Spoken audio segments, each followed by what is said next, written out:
Hello and welcome to the webinar. I think those numbers speak for themselves, and AI is transforming B2B businesses across every industry and function, from driving revenue through personalized marketing to boosting sales and performance, streamlining operations. AI is reshaping the way that we work today. I'm really delighted that we are going to be joined today by three industry experts. We have Richard O'Connor with us, the CEO of B2B Marketing, the professional community where all B2B marketers easily communicate with like-minded peers, and also Propolis as well, where B2B marketers can find the right strategies, frameworks, and skills. We're also joined by Tom Allen, founder and CEO of the AI Journal, with nearly over 150,000 followers now. It's the ultimate gateway for AI market insights, products, and solutions. It's where I go to get all my AI news. So I'm really excited to have him on the show. And we also are joined by Simon Wheeldon, co-founder and COO of Cloud Apps, the leading platform for predictive AI and behavioral intelligence and gamification, helping global enterprises grow revenue without having to grow the sales teams. So welcome everyone to the stage, and thanks so much for coming on. Very nice to see you. Thanks for having us. Excited to be here. Brilliant. So wanted to get started in today's webinar, and one thing we want to discuss and talk about was the importance of B2B and the radical shift that's had across, I think, every industry, every function. There's not a single area that's been really left untouched by it. So I'm really keen to kind of kick off and get some initial thoughts about what's going to happen in 2025, what key trends you think you want to kind of look out for people who are watching right now. So just to kick it off, Richard, can we start with you just to understand kind of what you think the biggest opportunity areas are, and where, if you're a marketeer or just a business in general using AI, where we should focus on in 2025? Sure. Well, look, we've just come off the back of our B2B marketing awards, and I can tell you that AI was mentioned nearly 7,000 times across all entries. So it's up. I mean, I can't even work out the percentage. It's up that much just in a year. So AI is permeating every aspect of B2B marketing. But actually, it's touching, operational efficiency, as lots of people have talked about, but it's across orchestration, it's across content creation, it's across optimizing the tech stack, it's campaign planning. But the biggest opportunity for B2B marketers is less to do with AI itself. It's about the opportunity that it creates. And Josh, we've been championing the commercial marketer for some time now in Propolis. And I think what AI does is starting to genuinely now give time back to marketers.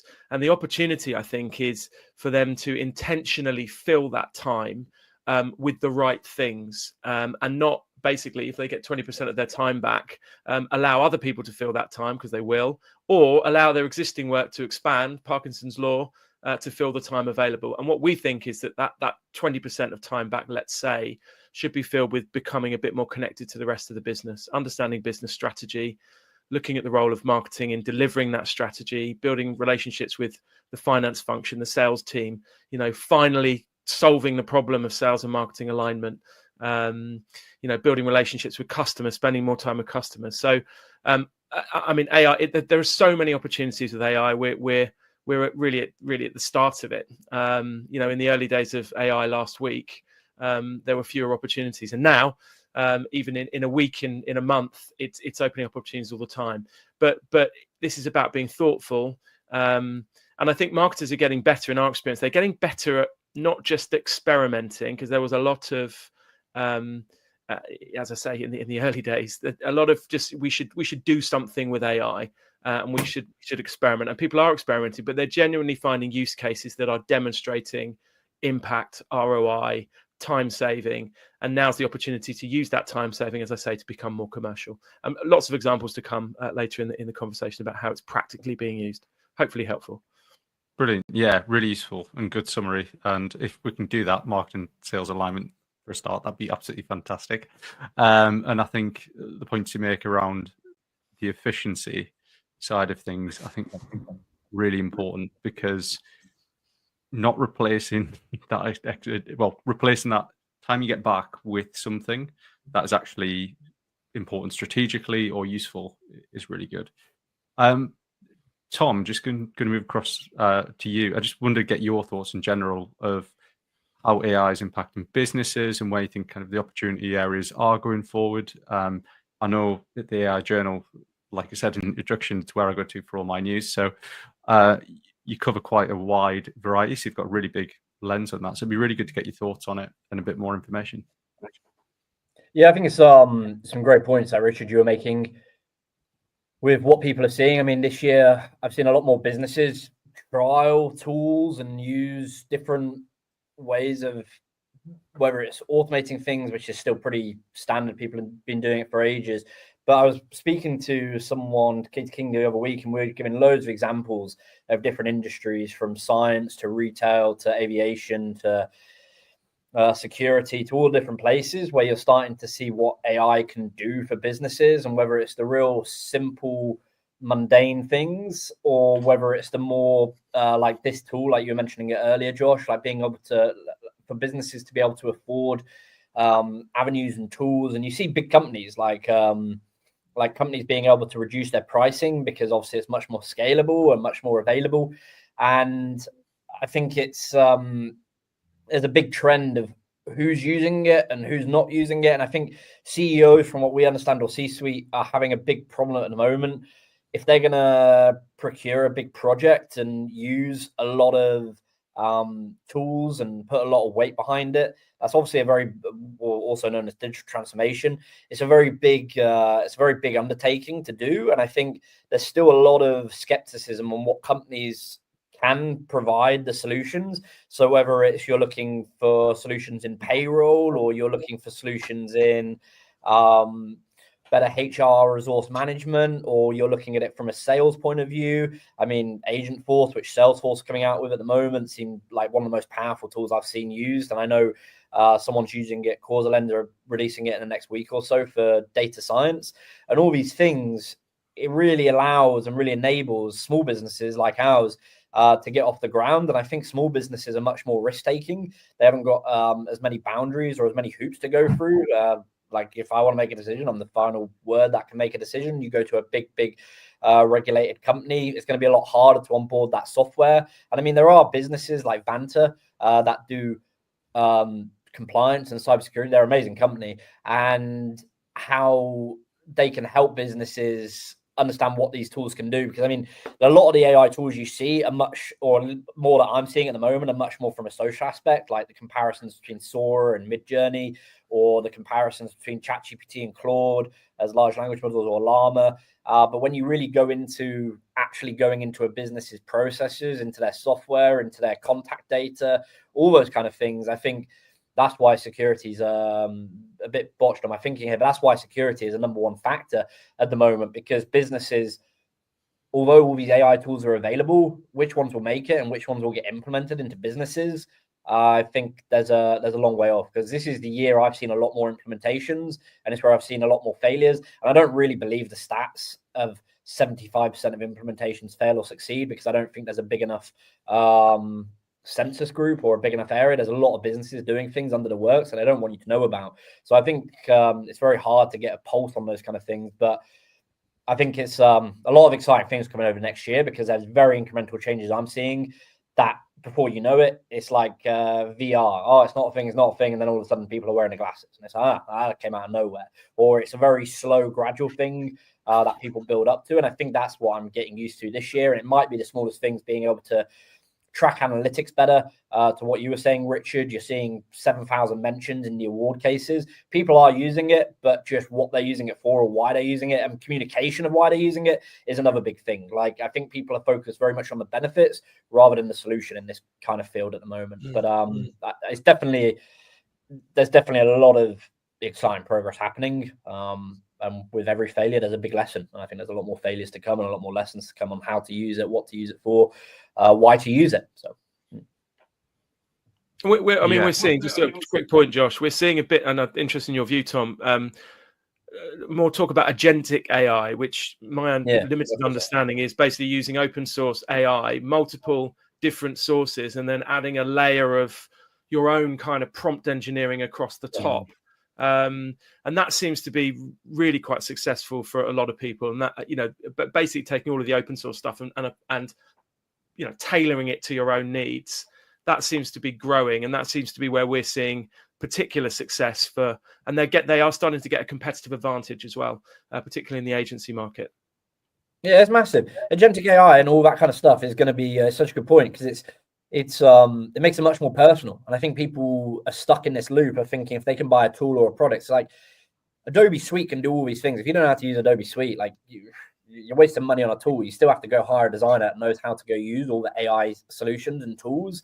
And I'm using a really basic example, or Salesforce. Like Salesforce or any of them, Zoho, HubSpot, whatever, they're all trying to figure out their own AI wave. I just think Salesforce are in a much more prominent position to do it. And I think it's to your point, Richard, it's people that can get that personal touch or integrate their own things. And like Mark Cuban talked about it, Lex Friedman's talked about it, Jan LeCun's talked about it.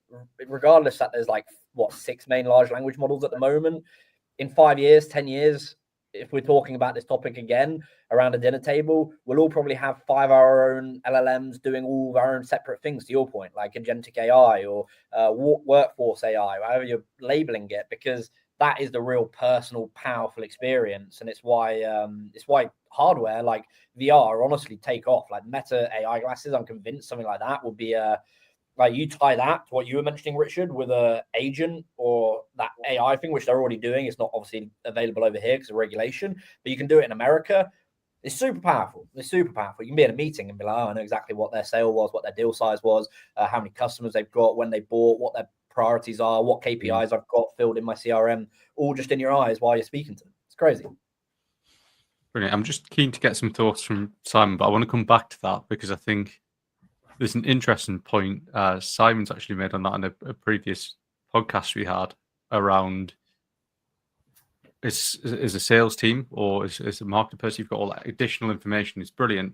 But what about the buyer who's equally probably using similar tools to reverse it and challenge you more? I'll come to that in a second because I'm just keen to get kind of Simon's view on that area and what your thoughts are on, I guess, what are the kind of key trends and opportunity areas as well. Yeah, sure. So thank you. So I think we've already alluded to this, is that I think B2B have been sort of playing with AI and they've been struggling to find out where the real value is in the enterprise.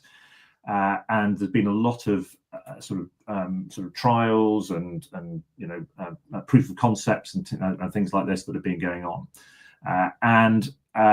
I think but it is getting now to a point where sort of areas of value have been identified, and I think one of the big challenges with AI, and what makes it such an exciting subject, is that we haven't had a piece of technology that's come along that has been applicable to kind of all industries and all business functions. Yeah, normally it's quite pinpointed in that sort of matrix where you might raise some technology that's very good for marketeers to be able to do a particular challenge or task or whatever. And so this is something that will apply to all functions within a business. And obviously our specialist area, or my specialist area, is more around the sales function. And I think there's glamour versus value that's going on as well particularly within the sales area.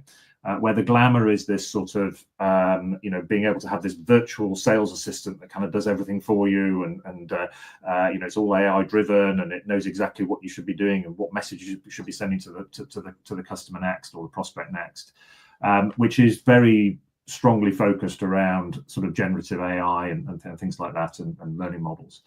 But I think where a lot of the value comes for the executives within B2B businesses in the sales area is really around the sales forecasting and sales planning area, because to run a successful business, you've really got to understand what revenue you're going to bring in, because that will then govern how you then spend, and how whether you need more money in order to expand, etc. It is the heart of the business, being able to do that piece.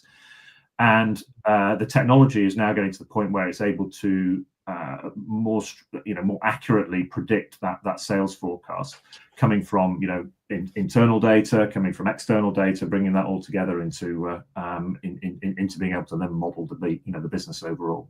So you've got this kind of sexy stuff going on with the sellers, and the sort of, I still think there's a little bit of a toy going on in that space, to the real value where they're seeing the real return on investment stuff coming in now, which is more around the sort of predictive side of things, being able to predict which customers are going to renew and which ones aren't, and then being able to focus on those and being able to pick those off. So it's becoming very use case focused, where the value is, in particular, as I say, with my focus around B2B and sort of enterprise side of things.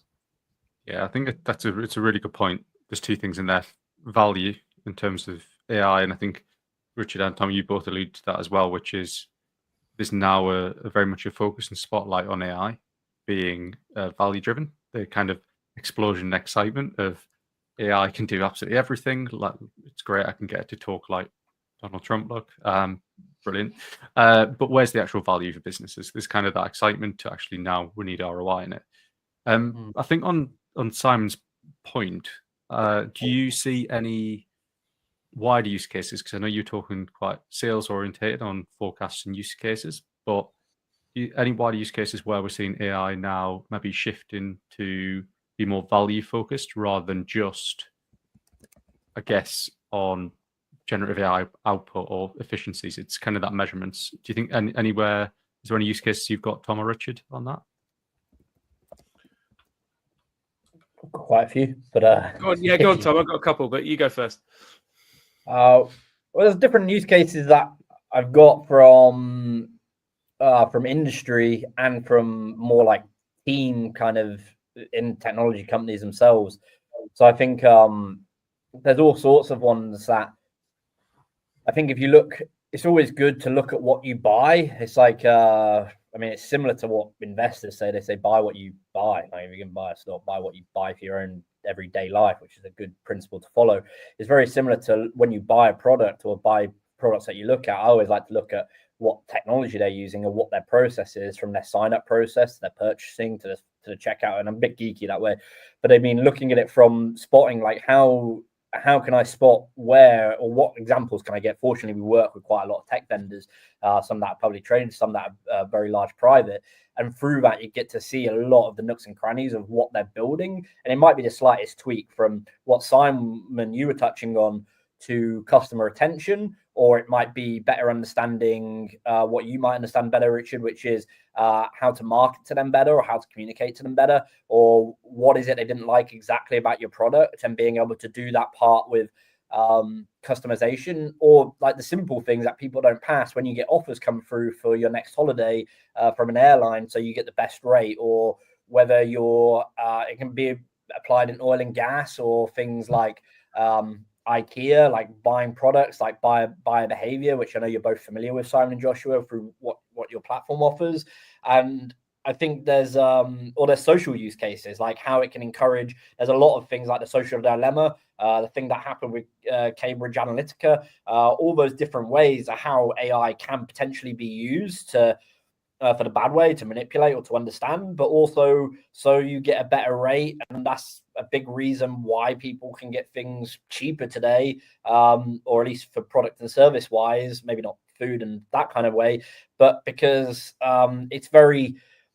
there's a lot of good examples of people building it from the ground up. So you can have teams, like seeing it a big thing at the moment with startups. One way they're measured, or one way when we we don't speak to them, but when we're in those, when I either read about it or in those discussions, how a startup gets measured, how much money they're making per employee, because it can basically show how efficient they are as a business to make it. And I think, Apple have 6 people in their accounts department, and they manage God knows how many billions of cash flow. And you think it's a real good way to think in those processes that they're doing, where are they using AI? What are they using? Not just AI, like not machine learning or things like that, but data collection, or ways that they're understanding patterns to make a better product. I mean, there's a big thing around product enhancement and product enablement. A lot of what we do in market research for customers, that's a big thing they want. They want R&D to understand how can we make our product fit better and do more and understand this data. So I think it's I always tell people, don't get so fit, because a big a big thing that we spot is people inside tech, they tend to look at vendors for how they're using tech most of the time. I'm not saying all the time, but a lot of the conversations, and I don't really understand why. Maybe I'm speaking to the wrong people, but when you look at enterprises or businesses that are direct to consumer, it's really interesting to see all the different ways they can use it and what they want to use it for. Is it an internal process like accounts and payables and HR? Or is it from what Richard might touch on, which is from a marketing side or a communication side or a customer support side or a sales side, to give you a better service? I mean, you look at systems like how airlines come leaps and bounds. They know everything about you. Like if you're on an airline, they know what your name is, they know what to do, they know what to serve you, what food you want. You can order things, you can do this, you can do that. There's all sorts of things. So it's just such a smooth journey when you get on the plane, or when you're going to a hotel and checking in. Like you don't like Premier Inn. Like I don't know what processes are needed, but you can just go to your room without speaking to anyone, or the Hilton app, you can just check in through your phone. All of those are not necessarily directly related to AI, but they're just seamless tech experiences that are just worked on every single day. So if that's the way you want to be treated as a customer, you don't want to speak to anyone because you're having a bad day and you just want to check into your room, you can do that. Or similarly, to other ways. So I think there's tons of things. And the ones I'm always interested in, I like looking at telecommunications and oil and gas and aviation, because those are the ones where, or like deliveries. I used to work in an engineering company, and just seeing the processes to make a car door or a soap bottle cap or palleting systems for Coca-Cola bottles or baking Greggs sausage rolls, seeing all of those things, it really makes you think like big about the customer experience, and you're really analyzing what single part from manufacture to delivery can be changed. So I don't know if I actually gave many use cases. I kind of give more around about the processes, but it's a great way of thinking about what can you do as a final use case. Absolutely. And Richard, just to follow up on yours, do you have a few. I mean, it's interesting because we talk a lot about generative AI in B2B marketing. You know, things like Midjourney, things like Luma Dream Machine. Creating video, creating content, doing creative, which is is both helping and advancing graphic design as well. So our designer is currently, he's a fantastic designer, and he's really excited about learning Midjourney, because it's just a new way of making a new tool in the armory. It doesn't mean it's going to replace him. It just means he's got another tool like Adobe and Illustrator and other tools that he uses. But I think Simon's area is really interesting, predictive AI. So and on product development as well. So Tom makes a great point that actually it's embedded into people's products. So people like Sixth Sense, Demand Base, have been using AI for 10 years, right, to start understanding signals, understanding intent data. But I think we're probably entering a world quite soon where if you think about intent, if you're a marketer, the holy grail, right, is knowing when somebody has got budget to spend, they've got a need, and they're in market to spend it, right? And if we knew all of those things, then marketing would be far more effective, and we'd have a lot more fun, and we'd spend our money much more wisely. At the moment, the reality is that marketing is a very big, educated to a degree, guessing game, right? Because you don't know when people are in market. And people like Demand-Based Sixth Sense are doing a better job of understanding intent, but it's intent now. I think what we want to get to, and I think where we will get to, is predicting intent. And intent just isn't just in marketing, but if you can then predict behavior, there are huge implications, and you get into the whole ethics of AI. So what does that mean for insurance? What does that mean for the legal system? What does that mean for the police? I don't think actually Minority Report, that film, there's enough data out there. I guess the question is, how much data do you need before AI can accurately start to predict. And I know from, Simon's product, you can predict, within 80 to 90% accuracy, what deals in the pipeline are going to close through your technology. I know it because we've deployed it. So just dial that up to social and other business areas. Wow. Once you get into that realms of real predictive AI, the implications are vast, which is why I think we're just really at the tip of a very, very big AI iceberg. We are. I mean, we've kind of we've got this sort of technology that we don't, that we've, as I said, we've had to sort of play with. We've turned up with this technology, or it's been made available to us, and it's very exciting. But actually, we've got to now switch from being technology led to being use case led. And once we're use case led, then we'll understand what data we've got today to be able to do that today, because you can still, whatever data you've got today, you can use, right? And it might not be perfect, but you can use that data to do predictions with, or do the generative AI piece. But what we'll do is we'll then learn what data we've got missing, or what data we need in addition to that, and then we'll look to how we then capture that data. Do we use AI techniques to capture that data to improve the AI, or do we use human techniques to do that? Do we go off to find data sets elsewhere? But the challenge going forward, in my opinion, is going to be the data for the training, right? And as you quite rightly say, Richard, that it'd be lovely to know whether we've found Mr. or Mrs. Right, all right, and then whether we've found Mr. or Mrs. Right now, right? Yeah. We're going to buy now, and there's so much information that it isn't captured, right? Today necessarily. I mean, there's more in the B2C world, by the way. I believe there's more frequency of data, but there's less depth of data. I think in B2B, you've got a lot more depth of data that you should be able to, to mine accordingly. And as I say, a lot of organizations don't feel like they're quite ready yet to do anything with AI because of that data. But to me, you've got to start it somewhere, and you've got to start it with the data you've got today, get some predictions, work out what's missing and how you can refine it, and then iterate around, not try and create this perfect data before you actually start the exercise. And as you quite rightly say, there's ethical considerations with what data you collect, and there's cultural boundaries around that as well, from country to country and things like that. So, but at the heart of it, we need the data. In essence, the technology is there to be able to do this stuff. In our world, for example, let me give you a great example. We're looking to try and be able to predict the next best action that a salesperson can take. So I relate this to a game of chess, right? You've got a limited number of moves that you can make, and what you need to be able to do is to say, this is the next best move. If I move this way, I've increased my percentage chance of winning by 2% or whatever, right? And there's a sequence you've got to do that in. The challenge so we've got technology to solve that problem, right? We've got AI to do that. We use, people use deep learning and deep mind has solved this problem in the past. But the challenge is that we haven't got all the recorded moves of all the successful deals and unsuccessful deals in the past, right? So this is a data challenge, or it's becoming more of a data challenge than it is a technology challenge. So I think that's just a really good. Yeah, great points. I was just going to flag on you've got the data challenge, and you've touched upon, and Tom, you touched upon it as well, ethical practice. I think the ethics around using AI for different reasons, data and security.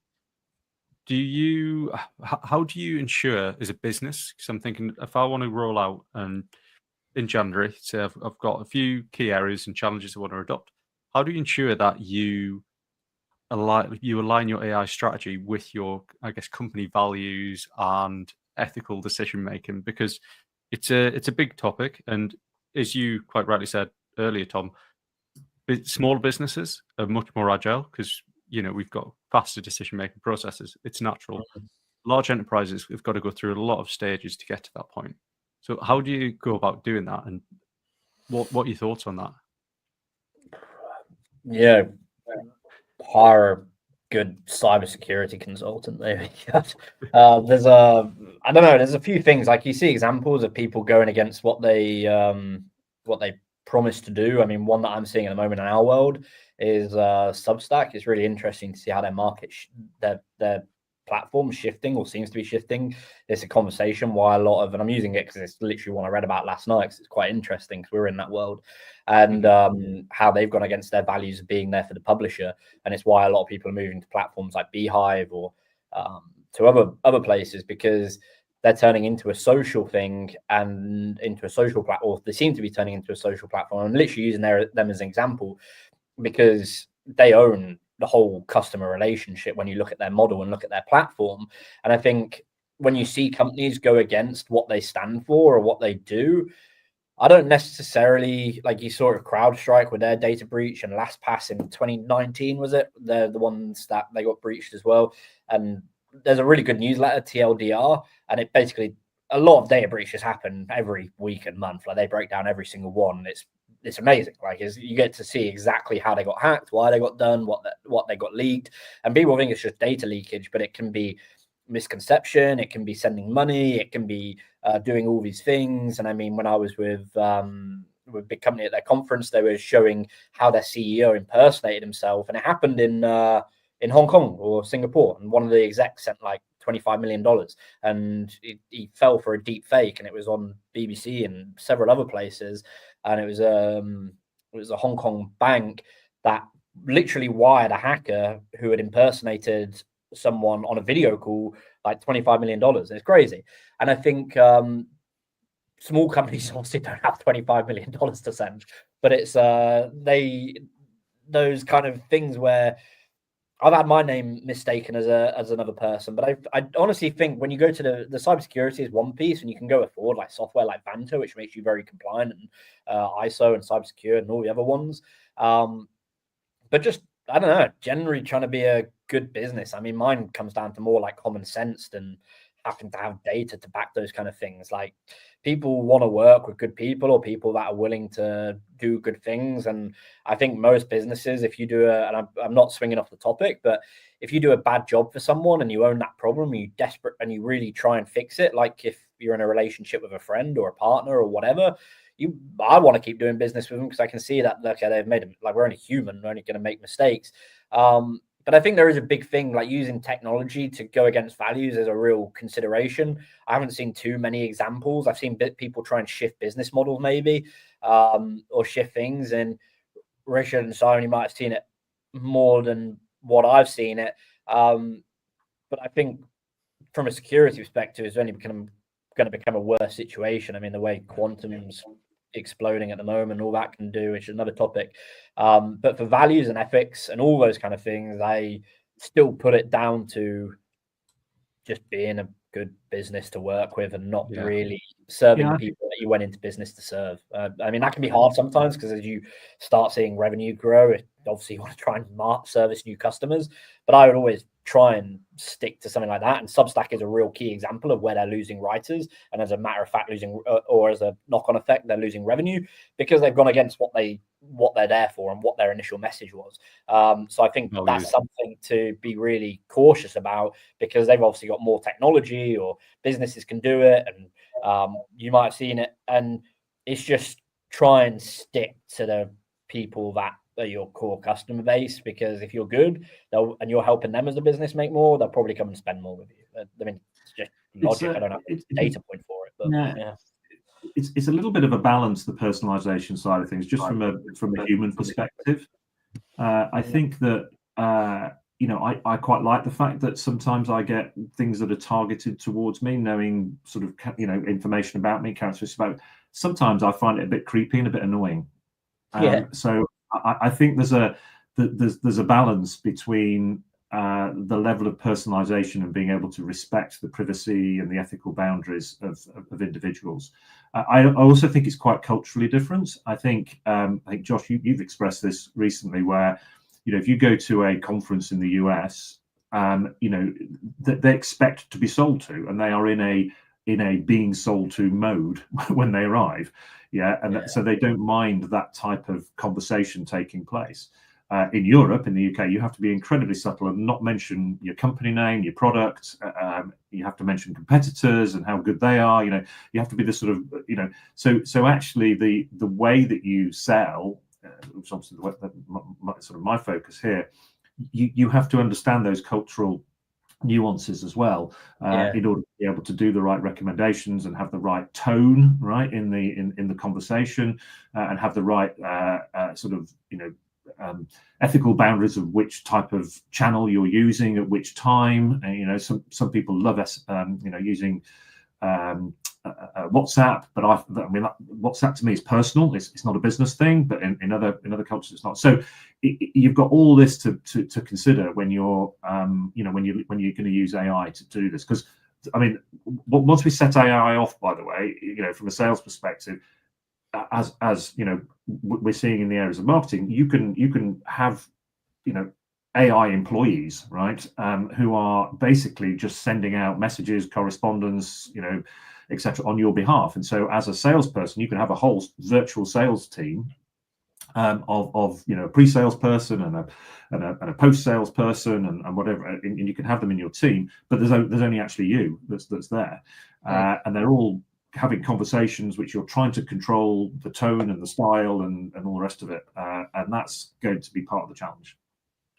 Yeah, I mean, I agree with. Oh, sorry, go on, Tom. No, there you go. I was just saying it's a good point. I mean, I agree with all of that. I think, and I agree with your previous point, Simon, about data, because what's going on in B2B marketing at the moment is the kind of rise of ABM, account-based marketing, which is effectively highly targeted marketing, and I think we can agree that generally personalization done well is a good thing. It means you get more of the right messages that resonate with you, that makes sense to you. It's a better customer experience. It connects better. You build a better relationship, and you get a better response rate as a marketer. So we know that ABM, when it's done well, is a bigger investment, or has been in the past a bigger investment, but the returns are bigger. But the reason it's been a bigger investment is because of the time that goes in and the oversight. Because personalization is, innately personalized, so it takes time to understand. It takes time to really understand how you're targeting, what the messages are, to attune your approach to the recipient. The challenge comes in, I think, and this is a real risk, and it's a real theme in B2B marketing at the moment, is personalization at scale, because it's almost a contradiction in terms, and there's a lot of talk about this at the moment. And the danger here is the human oversight that you have with personalization before AI was big and important, and as I say, time, time, not particularly time efficient. It took a lot of resource to do it. The problem is, if you go too far the other way, AI is trained on the data. Is your data accurate? Is the algorithm learning on insight about the prospect in the right way? And if you don't have that level of human insight, your word, Simon, it can be creepy, it can be intrusive, it can be a breach of GDPR, it can be a privacy issue. And what is very well intended can very quickly backfire and have a pretty long-term impact on your brand.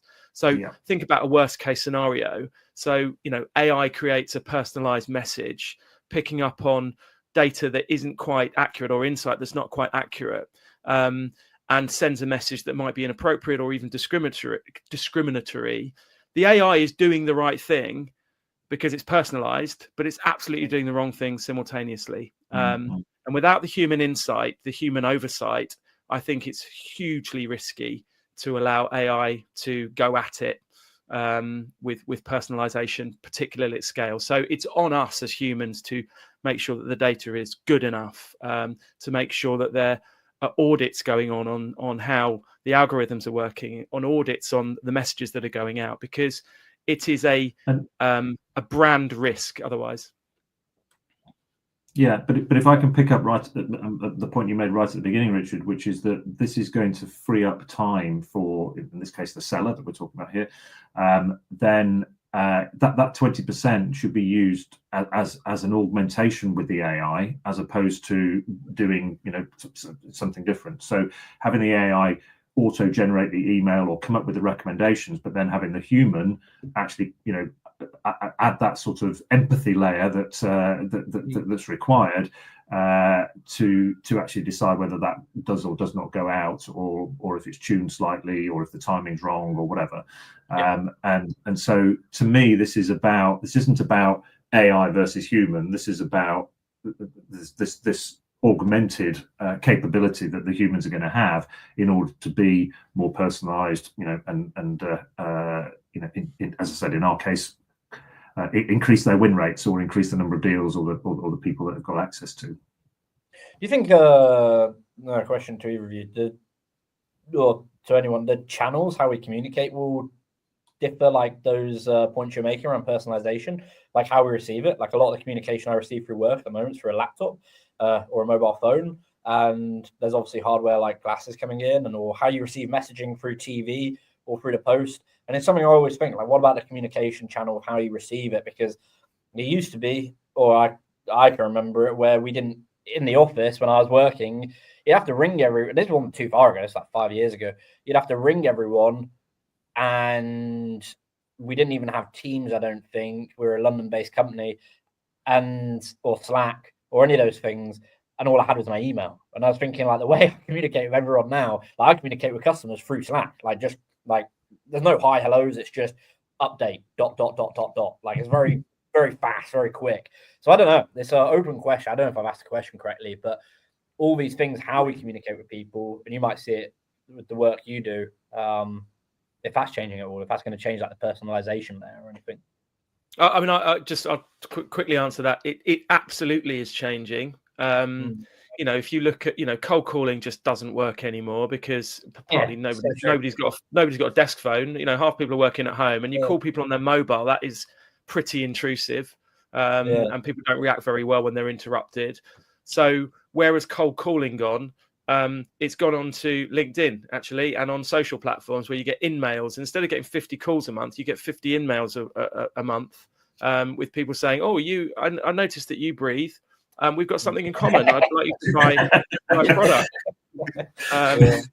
I get those 3 or 4 times a week. "Oh, you live in London." No, I don't actually, but we must be friends. It's just become ridiculous. So to your point, where do people go? Well, actually, what people do, they don't want to contact anyone at all, and that's what we're seeing increasingly. They want to do all of their research on their own, and it used to be the whole kind of Gartner stat, which is 60% of the people don't reach out to a salesperson until 60% through the buyer journey. It's getting to 100%. They don't want to speak to a salesperson. You can buy a Tesla online now without speaking to anyone on a forecourt. You can buy a house without even going to see the house. In fact, people frequently do, so they don't miss the opportunity. And that's moving into B2B. People are more and more prepared to use e-commerce all the way through from their research phase to the purchase phase and speak to nobody. And there's a great opportunity for AI again, to help create all of these tools. It is, and there is an element of strangely the human not wanting to speak to another human in the process. And I think that's again it's probably more of a generational thing as well. So I'd still like to talk to a human before I purchase anything of any scale, although I did buy my Tesla on my phone completely. But actually the introduction of technology, I mean, we use it as well, from Intercom, that allows you to be able to put basically a bot onto the website or onto the application, and they're communicating through that. Now, some of that communication might be answered automatically by the AI. Some might send a message and actually have a human sort of involved in that as well. But that ability to feel like you're being protected from the human, and you can have a conversation without being judged or without being bombarded or messaged and that sort of thing, is becoming a sort of more of a human trait that we're seeing. Yeah, agreed. And as you say, that's where the AI can come in, because you can almost train that to be a virtual salesperson, right? but without it being an actual person and having that that sort of threat of then being, as I said, bombarded by messages and emails and voicemails and stuff. It's interesting because we talk about there's 2 points on the last few topics which I've been thinking about. One is, although you talk about intervention into the data, into the personalization, to do that at scale is going to be hard to achieve, because the whole point of automation should be to remove that. So it'd be interesting to see kind of your views on that. But also, Simon, you talked about the human interaction and maybe generational, but you did buy a Tesla through an online experience. So I wonder what reality of our actual decision-making process is versus what we actually think we do. And there's probably a psychological bit of data and research in there, which we don't fully know. But one kind of key thing I'm kind of keen to touch upon, and back to your initial question, Tom, is actually I think communication channels, potentially what we're going to look at is communication channels that we don't know yet, that aren't actually there yet. You talk about VR, AR. I think VR was definitely going to take off at one point for B2B experiences, for B2C experiences, for everything. It kind of died down a bit. It's come back around because the technology and hardware is catching up with people's expectations. So it's growing. Yeah. But on expectations and looking at ahead of the next year, the next kind of calendar year, 2025, what do you think? And it'd be good to kind of get one key trend from each of you. If I'm a business looking ahead, whether it's in sales, marketing, or looking at kind of wider operational or wider technology that might come into play, what's one thing you'd say you should probably look out for or look at adopting now if you haven't already, or adjusting? Is there anything you can kind of think of that jumps out at you? I'm happy for Tom, if you want to start. I actually don't know. I don't know what would jump out to me.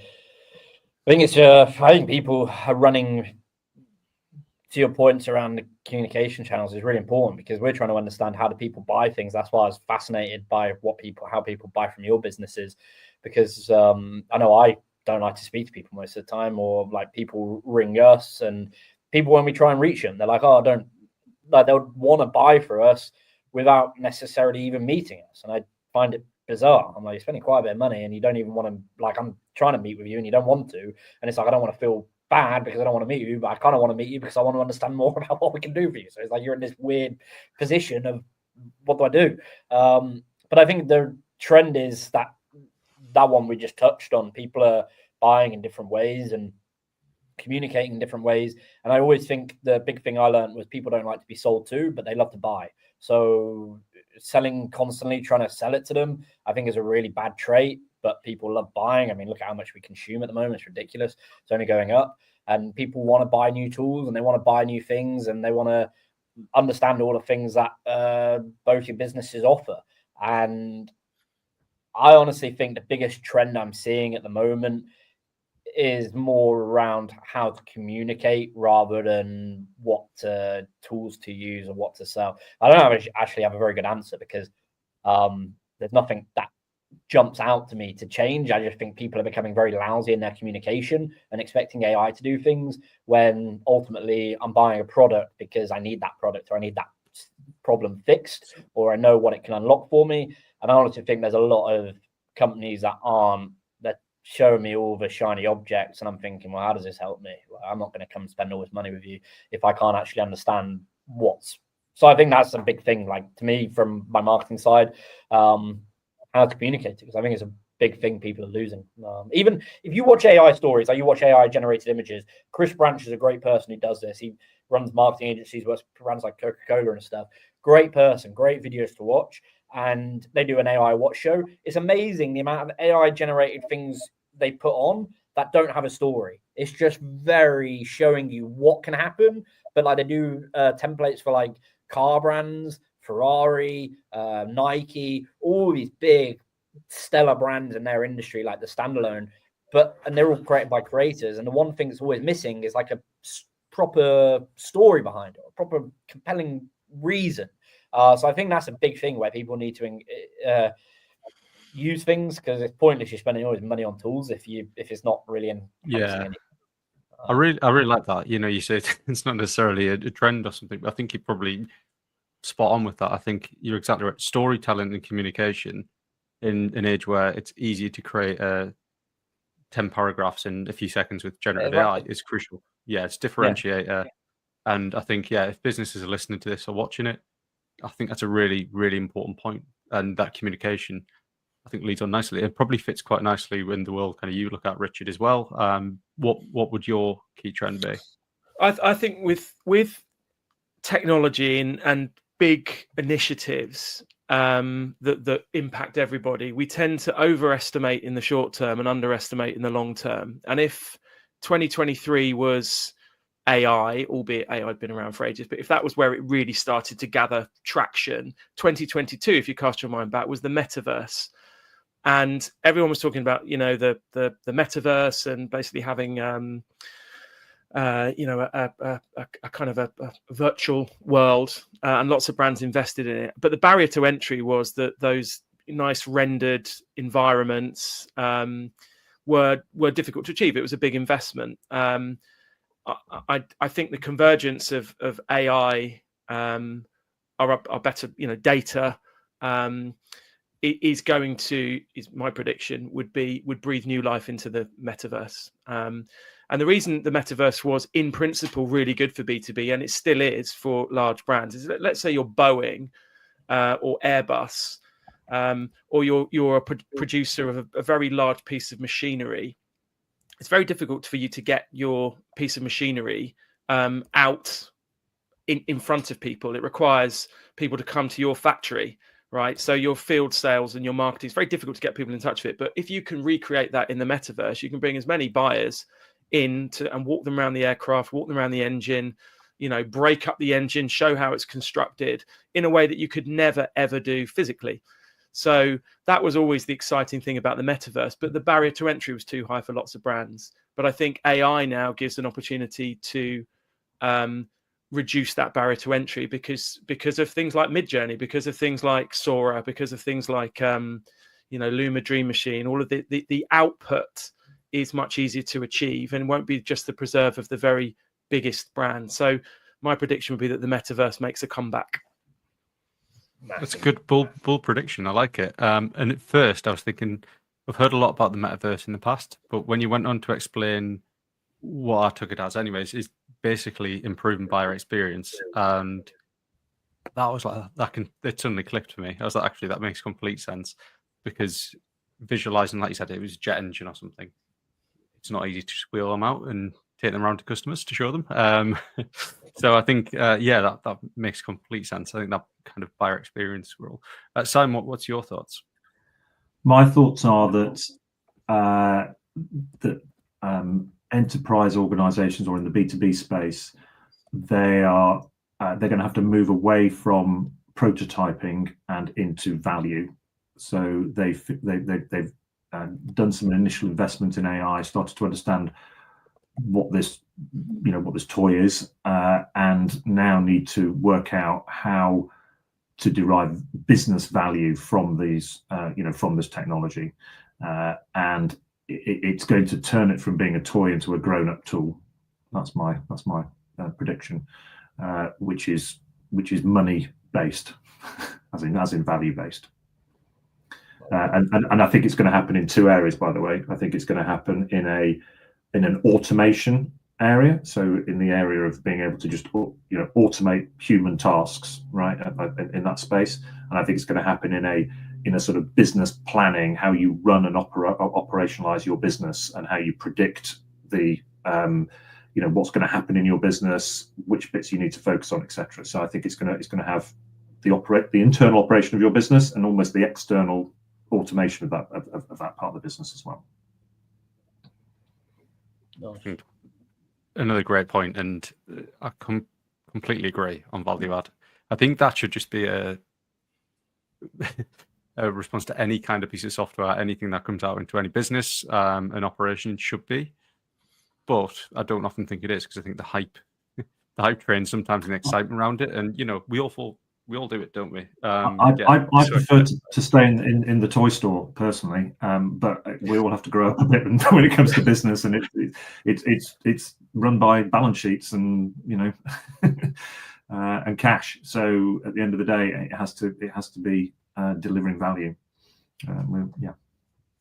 Brilliant. And we pushed out a few questions, asking people to fire in some questions ahead of this webinar, and a few people have been just messaging in chat there. But one question which we had that came up was around when and what a smaller business, so around about what, we'll say about 1.5 million revenue, when they start to look at adopting AI tools and which areas should they focus on. So I think they're I had a little look just in the background for a bit of context. I think they're a smaller business, only around 10 to 50 employees. They're looking at various AI tools, but as you know, we're in a very saturated market right now. They're looking at, in January 2025, when they come back, what should they focus on? And it'd be good because we've got different opinions on this call and different thoughts. So it'd be good to kind of get your thoughts on what areas they should look at first and why, really. I don't know if, Simon, if you want to kick us off. I am, but I'm actually going to refer back to the sort of stuff that you're actually doing within our business, which is you're focusing on using them to support the marketing process, to support the pipeline filling process, whereby you can basically create AI employees to do certain things. So agents, in essence, that are going and posting into LinkedIn, responding to those, and so you're able to scale your team, right? But without the people and the high level costs of those. So I think as a small business, that's where I would start, because typically when you're small, you want to be bigger, right? And being bigger means you have more customers, and that starts with filling your pipe. I think it's a good point. And yeah, we one thing I'd put on that is the tools we've bought and purchased as a business. By the way, we've probably purchased, a few hundred different ones, and we only use probably about 10% of them now, because it's been the ones that I actually provide value and output. That's what we're focused on. Has it offered that? Are we still using it in a month's time? If we're not, we've got rid of it and being quite cutthroat. But the beauty of, I'd say personally, in response to the question, is there's so many low cost tools now. Start off on, don't sign yourself up for a year, just start off with a monthly low cost option, test it, see if you actually use it and there's adoption. Because if no one's using the tool, it can be the best tool in the world, but what's the point? So yeah, so I completely agree. We've tested loads of things and we've now got the set we've settled on. And if anyone wants to do that, they can reach out to me and drop me a message on what my recommendations would be. Tom, have you got any thoughts on it? We try lots of different things. I mean, always ask for a discount, whatever tool you're using, always works. And explain, I really just think it goes back to the question is not really one for me, because we don't really sell software or things like that. But there's plenty of places, like we're building one at the moment to be launched next year, like platform review system to review companies and their tools, and like similar to G2 or Capterra, or you can go use the Rundown AI. They've got a tool book that you can run through all different AI tools, which are mainly focused on like apps and plugins. But a lot of this stuff you can trial for free and use for free. But I really would echo what you guys have said. I mean, if we're looking to onboard things, or if they're looking to onboard tools, or what tools to use, it just really work backwards from what result do you want to give. And I mean, what people say they want to do is always different to what they actually do. Like Mark Benioff says in his book, how they were using Salesforce. I don't know if it's relevant, but how they were using Salesforce was completely different. So like he talked about the big case study with JP Morgan. They said they weren't using the tool, yada, yada, yada. They sent in like, I don't know, 50 engineers to go, or 20, whatever the number was, to go watch them use the platform at their desks. And what they said they wanted was absolutely completely different to how they were using it for what they wanted. So I think that's something to always be cautious of. What do you actually want to use it for? And it's always, to your point, people don't like to be spoken to, but if you can get away to understand what they're doing. But for tool selection, I mean, I just go do all your research and try and find people that are actually using it, or work back from what do users actually want? And to our points earlier, you were mentioning, Richard and Simon, it's very hard sometimes to get that feedback from people, and people still do give feedback, but just try and understand what is it we want to use. And I mean, most of the tools are very cheap, so you can just get rid of them after a month, and they offer free trials. And if you email them and say, hey, can you give me a 20% discount, they give you a discount usually. So. I would say for all businesses, but actually particularly for small businesses, start with thinking about your own processes, i.e. and particularly privacy and customer data, because some of the larger businesses that we work with in Propolis, our community, have been very, very cautious and have said, look, we're not working with smaller providers. We're going to wait till the big Googles and Microsoft come with the solutions, because they'll have done all the work on data privacy and security. So it's tempting as a small business to work with smaller, cheaper, new entrants, but it is really, really important that you understand whether anything you put in is being shared and being used to train models. And it's really, really important to understand that employees should be very cautious about their contractual relationship with customers and not putting sensitive data, particularly customer data, into AI tools, because it's pretty unregulated at the moment, but regulation will come. Once the arms race is over, regulation will come. And I think there is a huge risk that unfettered use of AI is storing up potential legal complications down the line. So let's be careful now to avoid problems in the future. Yeah, I like it. Yeah, I think due diligence is important. Sorry, very boring, but important. Yeah, I think it's crucial to it. And yeah, Tom, I think Tom's actually pushing discounts and testing things as well openly is important, especially when you're a smaller business. Every penny counts. And yeah, Simon, value driven and looking at the outputs, as we said, is crucial. Brilliant. We are the point Richard's saying quickly, because if you look at how you look at how I consume media. I don't know about you guys, but a lot of my media I consume, or things, I consume it from independents now, and people that are building their own platforms. Like, I don't remember the last time I watched live TV. I honestly can't remember. I watch things like I'll watch Patrick Bet-David's show for politics and for global affairs, or there's several other ones. And even if they are like on TV, I watch them through channels like YouTube or on X or on Instagram, or I'll catch reels and I'll follow things that go through those ways. But I'm a big YouTube user, and I think the way people consume about products, it's very good to have documentation on YouTube, because people want to see you clicking what they're clicking and how they go through your dashboard or through the channels or what you use. But Richard making a really good point around those things, that as much as the bigger players can catch up, you look at where I consume media from, and I think I'm getting my point here, how I use smaller businesses as well is kind of steering to that way. Like the creator economy, like the people making all the coolest stuff are people that don't have a studio, are people that don't have big backers, they don't have a network, they don't have all these things. And they're the people that are getting more views than, it's like the person that tweeted a rebrand of Jaguar got more, like 15 times more times views, got like over 100 million views compared to the actual Jaguar post. And it's like, it's bizarre. It's just a standalone guy that created it off Midjourney, probably for a £20 a month subscription or whatever tier he's on. And I think that is a very powerful thing to pay attention to as businesses. While Richard, you got a very strong point, and that's why you go use companies like Vanta or the bigger companies that can make you like Microsoft or whoever it is, Salesforce, like, they'll have it embedded and they'll have that whole security layer built in as a priority, because they just deal with too much